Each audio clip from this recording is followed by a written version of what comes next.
आए भैया ध्यान दिया जा। हम गाय कलाकार रामाशंकर राही तमाम रसिक श्रोता समाज के गोर छुके गोर लागत नहीं जा, आशीर्वाद के प्रतीक्षा रखत नहीं जा। आई रहो सब लोग के बीच में हमार भाई कुछ इस गीत में सजावत नहीं जा। बेंजू पर हमारा बड़ भैया मुनन जी कौन नहीं जानत है जग में काफी संकट मोचन नाम तिहारो। आई ढोलक पर संगत करता नहीं हमनी के बहुत सुंदर यूपी बिहार स्टार जगह कहने जा हमनी के यहाँ के ना जानेला राजू भैया। आई हमनी के बीच में बाबा साहब के एगो नया संदेश के साथ और उस संदेश सेशन बा 6 दिसंबर के याद करके गीत के माध्यम से सुनल जा।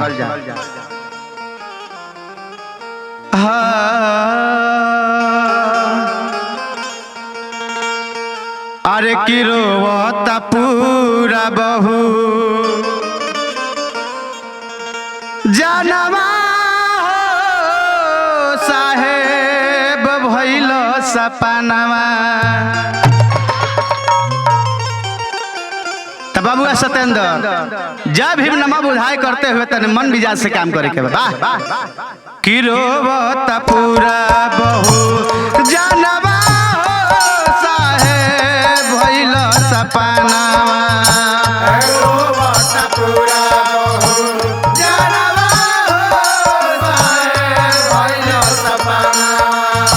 रोवत पूरा बहू जनवा साहेब भइल सपनवा।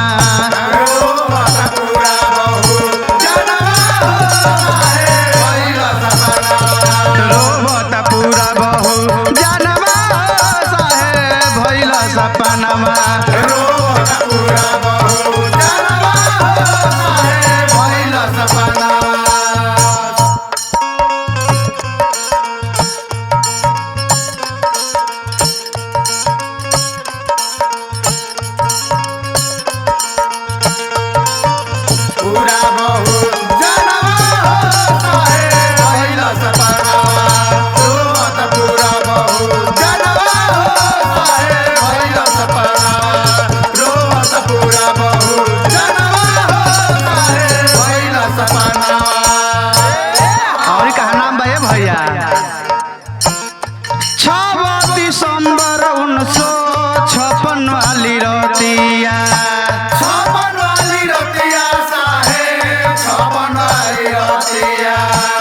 छप्पन वाली रतिया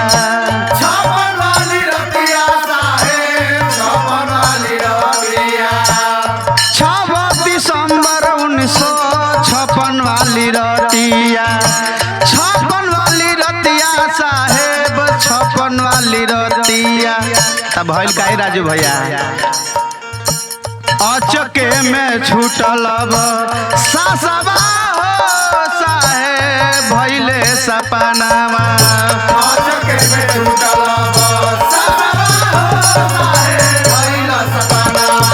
रोवत पूरा बहू जनवा साहेब भइले सपनावा।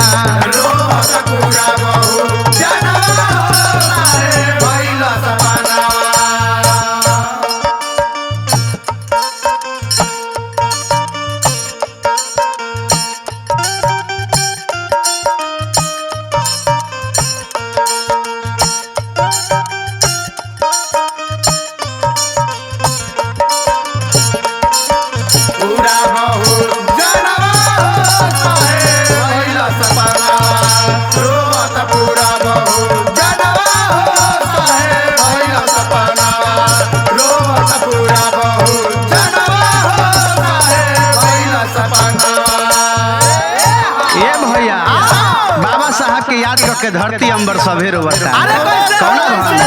मुनन भैया सत्येंद्र बाबू राजू भैया अमित भैया महेश जी हमन के लेखक कवि जी भूपेंद्र भैया धरती रोवेली औरी रोवेला गगना। रोवेला गगनवा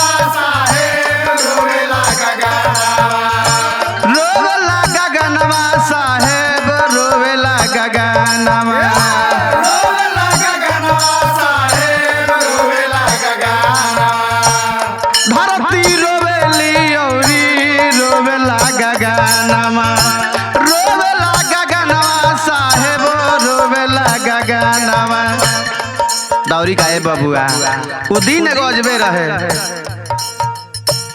रोवता पूरा बहू जानवा हो साहे भइले सपनमा रोवता पूरा बहू जानवा हो साहे भइले सपना रोवता पूरा बहू जानवा हो साहे भइले सपनमा रोवता पूरा बहू जानवा हो साहे भइले सपना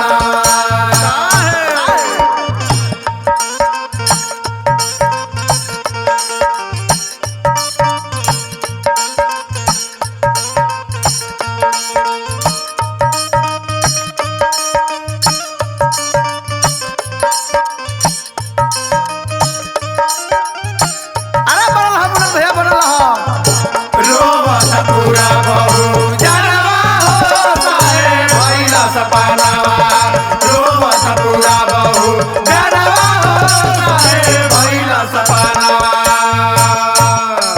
और लास्ट में कहे के भाव अरे का कहे के बा कवि के मत लागल करा अरे पर भाई कवि जी बनल रही राही भूपेंद्र गीतिया गावे समझाई के गावे समझाई के हो गावे समझाई के गावे समझाई के साहेब गावे समझाई के गावे समझाई के हो गावे समझाई के राही भूपेंद्र गीतिया गावे समझाई के गावे समझाई के साहेब गावे समझाई के तो बबुआ भइल का